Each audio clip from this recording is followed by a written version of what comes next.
আজ আমি আমাদের বাঁকুড়ায় বিখ্যাত সরস্বতী পূজার প্যান্ডেল দেখতে গিয়ে এত পরিমাণে ভিড়ের সম্মুখীন হতে হবে এটা কোনোদিনও আশা করিনি। আর হেলমেট পরার পরেও আমাকে 1000 টাকা ফাইন দেবে এটা কোনোদিনও ভাবতে পারিনি। তো গাইস সকাল সকাল একটুখানি বন্ধুটা আমাকে বাইকে লিফট দিয়ে দিয়েছিল। আর বাইকটা এত পরিমাণে ছুটছিল কি বলবো, প্রচন্ড পরিমাণে ভয় লাগছিল।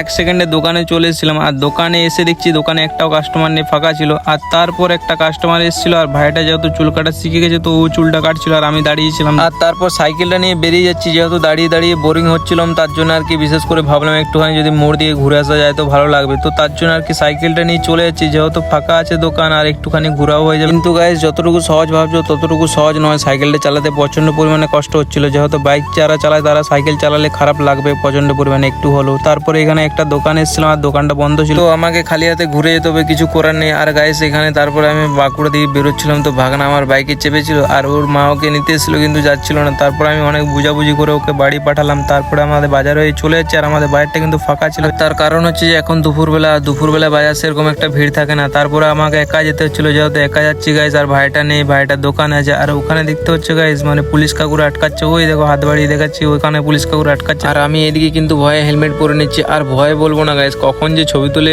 ফাইন করে দেবে তুমি নিজেও বুঝতে পারবে না। তো তার জন্য হেলমেটটা পরে নিলাম। আর এখানে তারপরে রেলগেটের সামনে দেখতে হচ্ছে গাইস আজকে কপালটা কতটা ভালো, কারণ হচ্ছে যে হেলমেটও আছে আর এদিকে রেল ফটকও পড়েনি, না হলে তো রেল ফটকটা পড়েই পড়ে। তারপর দেখতে দেখতে বাজারে চলে এলাম। আর এখানে রাস্তার সাইডে কত সুন্দর ছোট ছোট সরস্বতী ঠাকুরগুলো বিক্রি করছে, যেহেতু কালকে সরস্বতী পুজো আছে, কাল না পরশু দিন, ঠিক আছে। আর বাজারটা প্রচন্ড পরিমাণে ভিড় ছিল, তো এই জন্য আর কি আমাকে হেঁটে হেঁটে যেতে হচ্ছে, কিছু করার নেই যেহেতু প্রচন্ড পরিমাণে ভিড়। তো তারপরে আমি মাল করে এখানে দাঁড়িয়েছি। আর আমি এখানে দাঁড়িয়ে দাঁড়িয়ে এত পরিমাণে কুল দেখবো এটা কোনোদিনও আশা করিনি সত্যি। কুলগুলো কিন্তু দারুণ, সত্যি দেখতে বিরাট লাগছিল। আর তারপরে এখানে দেখতে হচ্ছে কি সুন্দর সুন্দর সরস্বতী ঠাকুরগুলো বিক্রি করছে, ছোট বড়, ঠিক আছে। তোমরা যেরকম সাইজের নেবে সেরকমই পাবে। আর এখানে কিন্তু প্রচন্ড পরিমাণে ভিড় আছে। তারপরে এখানে দেখতে হচ্ছে কত সুন্দর সুন্দর ফুলও বিক্রি করছে, এই ফুলগুলোর নাম জানি না। তো তোমরা যদি কেউ জেনে থাকো তাহলে অবশ্যই বলবে ফুলের নাম কি। তো তারপরে আমি বাইকটার কাছে চলে এসেছি আর আমাকে বেরোতে হবে। আর কারণটা হচ্ছে যে গাইস এখানে আমি কথা বলছিলাম বলে আমাকে পুলিশ কাকুদেরকে ফাইন দিতে হলো। কারণটা হচ্ছে যে গাইস হেলমেট পরে থাকলে হবে না, আমি যদি কারোর সাথে কথা বলো তাহলেও ফাইন দিতে হবে, ঠিক আছে। আমি জানতাম না, হয়তো অনেক মানুষই জানে না এরকমটা। তো তোমরা এরকম ভুল করো না, হেলমেট পরে একদম কথা বলতে যেও না, না হলে আমার মতো ফাইন দিতে হবে তোমাদেরকে। তো এখানে আমি দাঁড়িয়ে দাঁড়িয়ে প্যান্ডেলটাকে দেখছিলাম,